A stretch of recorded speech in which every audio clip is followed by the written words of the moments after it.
असदुद्दीन ओवैसी को भी दशहरे का मौका पूरी तरह सूट करता हुआ यहां पर नजर आया और असदुद्दीन ओवैसी की तरफ से दशहरे के मौके पर उकसाने की जो राजनीति है इसे लेकर आखिर किस तरीके से बयान यहां पर दिया गया। वो कहते हुए नजर आते हैं, वो कहते हैं कि हमारे जो युवा हैं उन्होंने चूड़ियां नहीं पहनी है और जो वक्फ बोर्ड लाने की तैयारी हो रही है उससे हमारी मस्जिदें छीन ली जाएंगी। क्या कहते हैं? ओवैसी ने वक्फ कानून को लेकर एक बार फिर से भड़काऊ बयान दिया।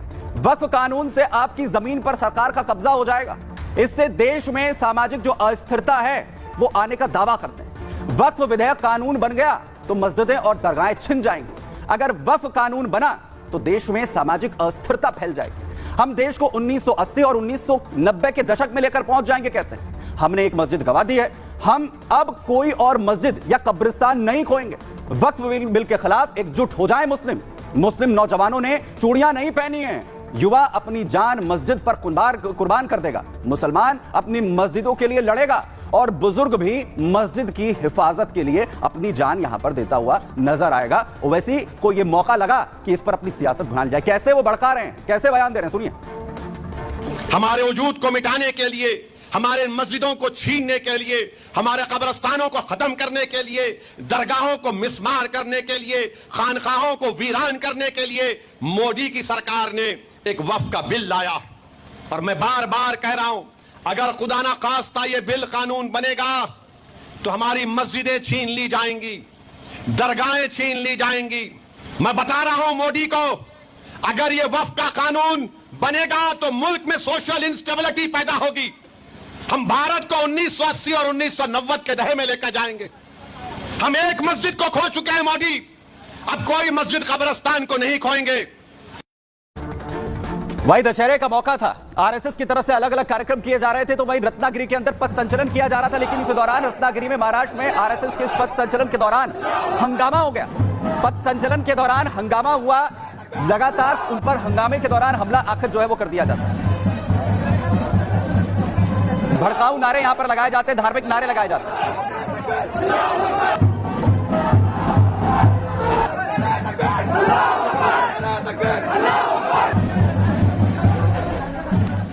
भाई महाराष्ट्र में क्योंकि चुनाव भी होने वाले हैं तो दशहरे के मौके पर दोनों ही पार्टियां, खासतौर पर उद्धव ठाकरे गुट की बात करें, वो भी अपनी सियासत जो है अपनी ताकत दिखाते हुए नजर आए। बड़ा कार्यक्रम आज रैली का रखा गया दशहरे के मौके पर शिवाजी पार्क में।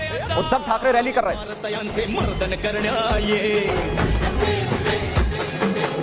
शिवसेना पक्ष प्रमुख उद्धव साहेब ठाकरे, उद्धव ठाकरे बड़ी रैली कर रहे थे। दूसरी तरफ ताकत जो है वो मुख्यमंत्री एकनाथ शिंदे ने भी दिखाई। आजाद मैदान में अपनी ताकत यहां पर मुख्यमंत्री दिखाते नजर आए। विधानसभा चुनाव के मद्देनजर ये दोनों रैलियां दोनों ही पार्टियों के लिहाज से बेहद खास थी। जय भवानी। तो सबसे बड़ी बात यह कि महाराष्ट्र के अंदर भी अपनी सियासत को आखिर कैसे चमकाने की कोशिश दशहरे के मौके पर हुई। महाराष्ट्र में दरअसल चुनाव से पहले यह शक्ति प्रदर्शन किया गया। दशहरे पर उद्धव और एकनाथ शिंदे की तरफ से रैली की गई। महाराष्ट्र में चुनाव का जो एजेंडा है वो इसके जरिए सेट करने की कोशिश है। उद्धव ने शिवाजी पार्क में रैली को संबोधित किया, एकनाथ शिंदे ने बांद्रा और कुर्ला मैदान में रैली की। यह मैदान मातोश्री से दरअसल कुछ ही दूरी पर स्थित है और महाराष्ट्र में जल्द चुनाव का भी ऐलान होने वाला है। इसे लेकर दोनों गुटों ने आज शक्ति प्रदर्शन किया है। नागपुर में आज संघ ने भी दशहरे पर अपनी ताकत दिखाई है। रत्नागिरी में आरएसएस कार्यकर्ताओं के मार्च के दौरान हंगामा हुआ। इस पर बीजेपी विधायक नितेश राणे भड़क गए। नितेश राणे ने सोशल मीडिया पर पोस्ट किया, जब तक ये जिहादी मानसिकता वाले लोग रह रहे हैं तब तक ना त्योहार मनाने देंगे और ना ही आरएसएस को किसी भी तरीके का कार्यक्रम यहां पर करने देंगे। नितेश राणे की तरफ से क्या कुछ कहा गया, अपने बयान को लेकर जरा वो भी सुनिए। शांतिपूर्व निकलने वाला आरएसएस का संचलन और वहां ये जिहादी जमा होके अल्लाह अकबर के नारे देने लगे, उनको रोकने की कोशिश की।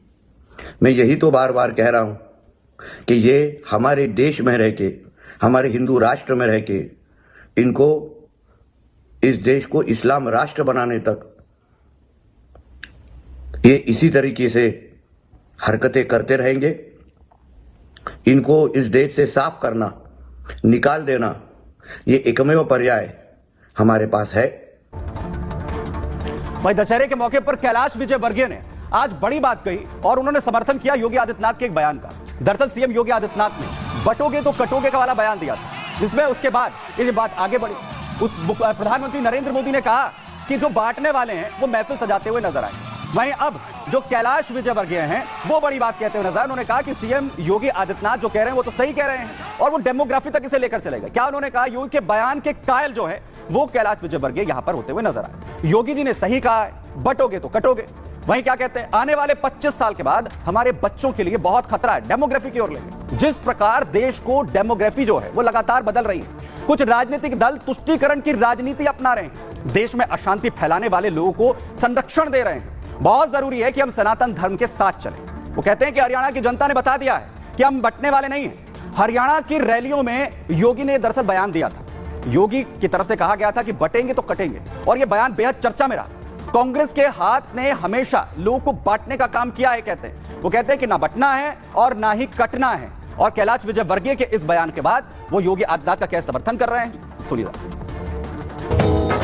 कि आने वाले 25 साल बाद हमारे बच्चों के लिए बहुत खतरा है।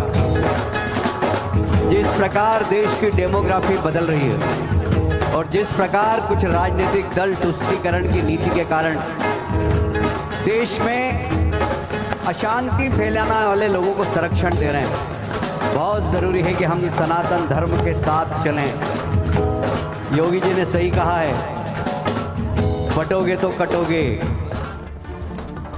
वहीं दूसरी तरफ खुद जो खड़गे उनके बयान नहीं थम रहे हैं। वो तो बयान देने में अब राहुल गांधी से भी आगे हो गए। आपको याद होगा अभी प्रधानमंत्री नरेंद्र मोदी को लेकर बयान दिया।